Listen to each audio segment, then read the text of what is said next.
Zao fotoan'izao dia mahatratra folo ireo ankizy beazina eo amin'ny centre Samio.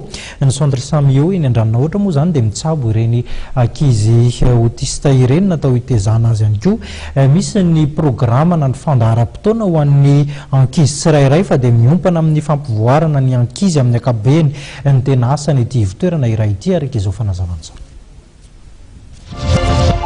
Domaine maromaro ny centre Samio dia voalohany amin'izany dia ny autonomie. Ny autonomie izay iresahana resaka propriété sy ny tena hoe ny fahaizana miaina rery ho an'ny ankizy na eo amin'ny lafiny fisakafoanana io na ny hygiène. Dia eo koa ny motricité générale mitovy amin'ny hoe gym fa izany hoe fomba filaza azy fotsiny hafa. Dia ny motricité fine ampiasana ratsana rehetra dia ihany koa travaillena ny oculo manuel. Dia ny performance cognitive dia tafiditra anaty le performance cognitive koa ny resaka scolaire izay fantatsika amin'ny resaka coloriage, ny préécriture sy ny ohatry fa miankina amin'ny ankizy tsirairay avy ihany hoe manao sy tsy manao anazy. Dia ny communication koa dia domaine iray travaillenay.